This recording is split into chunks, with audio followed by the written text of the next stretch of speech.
भारत का वो एकमात्र शिवलिंग जहाँ पे नंदी महाराज की मूर्ति उपस्थित नहीं है। आइए जानते हैं इनके बारे में कुछ महत्वपूर्ण जानकारियाँ।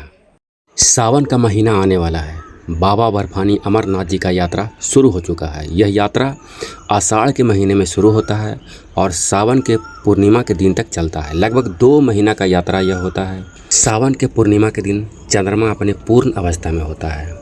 बाबा का शिवलिंग जो बर्फ़ से अपने आप निर्मित होता है, सावन के पूर्णिमा के दिन पूर्ण अवस्था में होता है। जैसे जैसे अमावस्या आती है, चंद्रमा का आकार घटता जाता है, वैसे वैसे बाबा का शिवलिंग भी धीरे धीरे घटता जाता है और अमावस्या को यह पूर्ण विलीन हो जाता है, यानी कि समाप्त हो जाता है। आइए जानते हैं इसके बारे में। जो भ्रम फैलाया गया है कि इस अमरनाथ गुफा की खोज एक मुस्लिम गडेरिया बूटा मलिक ने किया था 1850 ईस्वी में। कितना इसमें सच्चाई है उसके बारे में जानते हैं। हिमालय की उत्पत्ति आज से लगभग 65 मिलियन वर्ष पूर्व इयोसियन युग में हुआ था। आर्कियोलॉजिकल सर्वे ऑफ इंडिया के एक सर्वे के अनुसार बाबा अमरनाथ की गुफा लगभग 5000 वर्ष पुराना है, जो लगभग महाभारत काल की है। अमरनाथ गुफा की खोज से जुड़ी एक प्राचीन तथ्य यह है कि एक बार कश्मीर घाटी पानी में डूब गया, एक झील के रूप में तब्दील हो गया। फिर कश्मीर घाटी को बचाने के लिए ऋषि कश्यप ने सारे पानी को कई जल स्रोतों के माध्यम से नदियों में बहा दिए। उसी दौरान हिमालय की यात्रा पर जाते समय ऋषि भृगु वहां से गुजर रहे थे, तो उस समय उन्होंने पवित्र गुफा का दर्शन किए थे।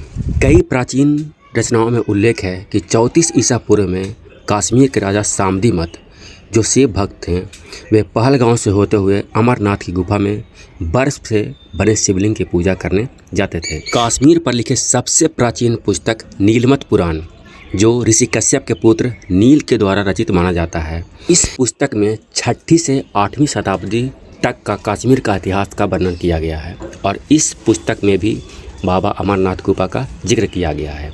भृगु संहिता के 10वें अध्याय में अमरनाथ का उल्लेख किया गया है। कश्मीर के प्रसिद्ध कवि कल्हण ने 1148 ईस्वी में राजतरंगिणी की रचना की, जिसमें अमरेश्वर यानी अमरनाथ का जिक्र किया गया है। इस रचना के अनुसार 11वीं सदी में रानी सूर्यमती ने अमरनाथ में त्रिशूल और धार्मिक प्रतीक चिन्ह लगवाए थे। अमरेश्वर में तीर्थ यात्रा 12वीं सदी में भी चल रही थी, ये प्रूव करता है। 16वीं शताब्दी में इतिहासकार अबुल फजल ने अपनी पुस्तक आईने अकबरी में अमरनाथ गुफा का जिक्र एक पवित्र हिंदू तीर्थ स्थल के रूप में किए हैं। 1663 ईस्वी में औरंगजेब कश्मीर की यात्रा पर गया। इसके साथ एक फ्रांसीसी यात्री फ्रैंकोइस वर्नियर भी वहां गया था। वर्नियर ने अपनी किताब ट्रेवल्स इन मुगल एम्पायर में जिक्र किया है कि कश्मीर यात्रा के दौरान वो एक प्राकृतिक गुफा में गया जहां बर्फ जमी हुई थी। आयरलैंड के इतिहासकार विंसेंट आर्थर स्मिथ ने जब वर्नियर की किताब का अनुवाद किया तो उसमें लिखा, बर्फ से ढकी वो गुफा अमरनाथ गुफा थी, जहां पानी टपककर एक बर्फ की आकृति बनती है और उसी आकृति को हिंदू श्रद्धालु भगवान शिव मानकर उसकी पूजा करता है। ये थी सच्चाई। बूटा मलिक को किस तरह से बाबा अमरनाथ गुफा की खोजकर्ता बनाया गया वो जानते हैं। 14वीं शताब्दी में कश्मीर घाटी पर विदेशी इस्लामिक आक्रमण हुआ था, जिसके कारण लगभग 300 साल तक यात्रा बाधित रहा। यात्रा की शुरुआत फिर से 1872 ईस्वी में हुआ। इसी मौका का फ़ायदा उठाकर झूठ को फैलाया गया कि अमरनाथ गुफा की खोज 1850 में बूटा मलिक ने किया था और आज भी अमरनाथ में जो चढ़ावा चढ़ता है उसका 25% हिस्सा बूटा मलिक के परिवार को जाता है। अब जानते हैं अमरनाथ गुफा से संबंधित पौराणिक कथा के बारे में। भगवान शिव ने माता पार्वती को अमरत्व होने का रहस्य इसी गुफा में बताए थे। भगवान शिव इस गुफा में पहुँचने के लिए सबसे पहले पहलगाम पहुँचे।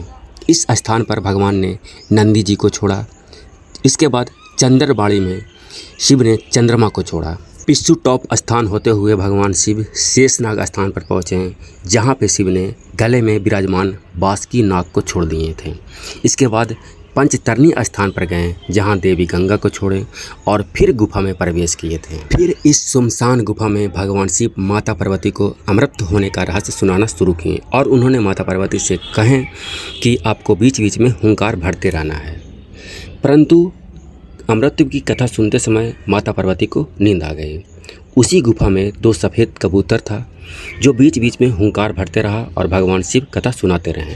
माता पार्वती तो पूरा कथा नहीं सुन पाए, परंतु ये दोनों कबूतर कथा सुन लिया पूरा और ये कबूतर दोनों अमर हो गए। अमरनाथ की गुफा में आज भी इस सफ़ेद कबूतर को देखा जा सकता है। अमरनाथ गुफा जम्मू कश्मीर के अनंतनाग ज़िले में है, जो समुद्र तल से 13,700 फीट की ऊंचाई पर है।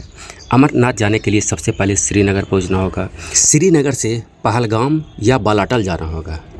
पहलगाम से अमरनाथ की गुफा 48 किलोमीटर की दूरी पे है, तो बालाटल से मात्र 14 किलोमीटर की दूरी पर ही है। पहलगाम या बालाटल दोनों स्थान से गुफा तक पैदल ही जाना पड़ता है। बालाटल की दूरी तो कम है, परंतु दुर्गम रास्ता है और खड़ी चढ़ाई है। वहीं पहलगाम से जाने में 3 दिन का समय लगता है, परंतु रास्ता आसान है, चढ़ाई कम है और अधिकतर श्रद्धालु पहलगाम से ही जाते हैं क्योंकि यहाँ खतरा कम है। तो अमरनाथ में स्थित अमरेश्वर शिवलिंग ही वो शिवलिंग है जहाँ नंदी महाराज की मूर्ति नहीं है।